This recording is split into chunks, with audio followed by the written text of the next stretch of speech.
नमस्कार। आज हम बात करने वाले हैं एक ऐसे कानून की जिसने भारत में लाखों महिलाओं को बंद दरवाजों के पीछे लड़ने की हिम्मत दी। जी हाँ, हम बात कर रहे हैं घरेलू हिंसा से महिलाओं का संरक्षण अधिनियम 2005 की। ये सिर्फ एक एक्ट नहीं है, बल्कि कई लोगों के लिए उम्मीद है। तो चलिए इसे गहराई से समझते हैं।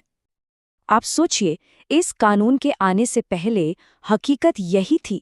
घरेलू हिंसा समाज का एक ऐसा सच थी जिसके खिलाफ कोई सीधा कानूनी रास्ता ही नहीं था। इसे घर की चार दीवारी का मामला मानकर बस अनदेखा कर दिया जाता था। तो आज के इस पूरे विश्लेषण में हम इसे 5 आसान हिस्सों में समझेंगे। सबसे पहले देखेंगे कि इसकी जरूरत ही क्यों पड़ी, फिर इसके कुछ खास कानूनी शब्दों का मतलब जानेंगे, उसके बाद असल में घरेलू हिंसा होती क्या है ये समझेंगे, फिर देखेंगे कि इससे राहत कैसे मिलती है, और आखिर में बात करेंगे कि इसका समाज पर क्या असर हुआ और इसकी क्या आलोचना होती है। तो चलिए सबसे पहले और सबसे ज़रूरी सवाल से ही शुरू करते हैं। आखिर 2005 में इस अलग कानून को लाने की ज़रूरत ही क्यों आन पड़ी? उस वक्त हालात क्या थे? देखिए, वजह एक नहीं कई थीं। एक तो डोमेस्टिक वायलेंस के लिए कोई स्पेसिफिक लॉ था ही नहीं। ऊपर से समाज का दबाव कि चुप रहो, घर की बात बाहर नहीं जानी चाहिए। ज़्यादातर मामलों में महिलाएं आर्थिक रूप से निर्भर होती थीं। और पुलिस पुलिस तो इसे पारिवारिक मामला कहकर हाथ ही नहीं डालती थी। इसीलिए एक ऐसे सिविल कानून की ज़रूरत थी जो सज़ा देने से ज़्यादा पीड़ित को तुरंत सुरक्षा और राहत दे। चलिए अब इस कानून के कुछ बहुत ही बुनियादी मगर ज़रूरी शब्दों को समझते हैं। ये परिभाषाएं इस कानून की नींव हैं। यही तय करती हैं कि ये कानून किसकी और कहाँ पर सुरक्षा करेगा।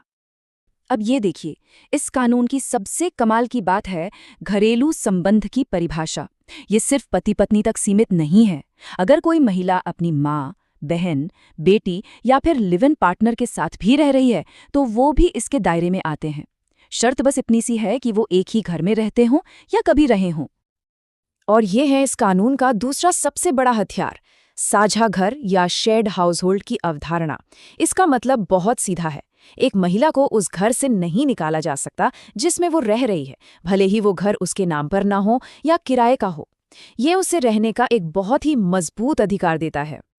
अच्छा, अब आते हैं इस कानून के दिल पर, यानी डोमेस्टिक वायलेंस की परिभाषा पर। ये कानून हिंसा को सिर्फ मारपीट तक नहीं देखता, इसका दायरा हमारी आम सोच से कहीं ज्यादा बड़ा है।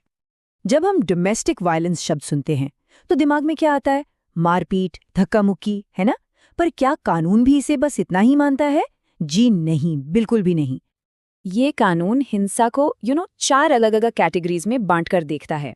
पहला तो है शारीरिक हिंसा, मतलब मारपीट। दूसरा है मानसिक या भावनात्मक हिंसा, जैसे गालियां देना, ताने मारना, बेइज्जत करना। तीसरा है यौन हिंसा।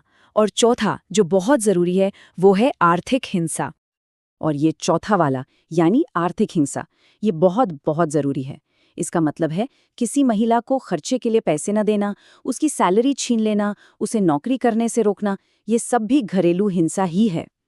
और हाँ, ये पॉइंट एग्जाम्स में अक्सर पूछा जाता है, तो इस पर खास ध्यान दीजिएगा। ठीक है, कानून समझ लिया, परिभाषा समझ ली, पर सवाल ये है कि कोई पीड़ित इसकी मदद लेगा कैसे? प्रोसेस क्या है? चलिए अब देखते हैं कि ये कानून असल में जमीन पर काम कैसे करता है। प्रोसेस को काफी सिंपल रखा गया है। सबसे पहले पीड़ित व्यक्ति को एक प्रोटेक्शन ऑफिसर से मिलना होता है। वो ऑफिसर मजिस्ट्रेट के सामने एप्लीकेशन फाइल करने में मदद करते हैं। और सबसे अच्छी बात यह है कि कोशिश की जाती है कि 60 दिनों के अंदर अंदर मामले पर फैसला आ जाए। तो कोर्ट क्या क्या आदेश दे सकती है? देखिए, कई तरह के रिलीफ मिल सकते हैं, जैसे हिंसा रोकने के लिए प्रोटेक्शन ऑर्डर, उसी घर में रहने का अधिकार देने के लिए रेजिडेंस ऑर्डर, गुजारे भत्ते और मेडिकल खर्चों के लिए मॉनेटरी रिलीफ, बच्चों की टेम्पररी कस्टडी का ऑर्डर, और जो भी नुकसान हुआ है उसके लिए मुआवजे का आदेश भी। देखिए, कोई भी कानून परफेक्ट नहीं होता है ना। इस एक्ट का समाज पर बहुत पॉजिटिव असर हुआ है, लेकिन इसे लेकर कुछ सवाल भी उठते हैं। चलिए दोनों पहलुओं को समझते हैं। तो एक तरफ तो इसकी खूबियां हैं, जैसे कि हिंसा की बहुत वाइड डेफिनेशन, फटाफट सिविल रिलीफ मिलना और रहने का और आर्थिक सुरक्षा का अधिकार। वहीं दूसरी तरफ कुछ क्रिटिसिज्म्स भी हैं, जैसे कि इस कानून का गलत इस्तेमाल हो सकता है, झूठे केस दर्ज होते हैं और ये सिर्फ महिलाओं पर केंद्रित है, पुरुषों के अधिकारों की अनदेखी करता है। इन आलोचनाओं पर अदालतों का क्या कहना है? उनका रुख बड़ा साफ रहा है। कोर्ट्स का मानना है कि हाँ, किसी भी कानून का गलत इस्तेमाल हो सकता है, लेकिन सिर्फ इस डर से उस कानून की जरूरत को ही खत्म नहीं किया जा सकता। और आखिर में चलिए फटाफट कुछ वन लाइनर्स देख लेते हैं जो एग्जाम पॉइंट ऑफ व्यू से बहुत इंपॉर्टेंट है। ये एक्ट 2005 में पास हुआ, 26 अक्टूबर 2006 को लागू हुआ। ये एक सिविल कानून है। इसका मेन ऑफिसर प्रोटेक्शन ऑफिसर होता है। आर्थिक हिंसा इसका एक की फीचर है। और इंदिरा शर्मा केस के बाद से लिव इन रिलेशनशिप भी इसके दायरे में आ गए हैं। तो अंत में ये सवाल सोचने वाला है कि ये कानून सिर्फ घर के झगड़े नहीं सुलझाता, बल्कि इससे कहीं आगे बढ़कर हमारे समाज में जेंडर जस्टिस और ह्यूमन राइट्स को कैसे मजबूत करता है। यकीनन ये महिलाओं के सम्मान और सुरक्षा की लड़ाई में एक बहुत बड़ा मील का पत्थर है।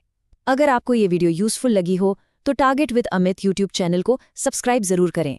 ऐसी ही इजी और डिटेल्ड वीडियोस के लिए बेल आइकन दबाना ना भूलें।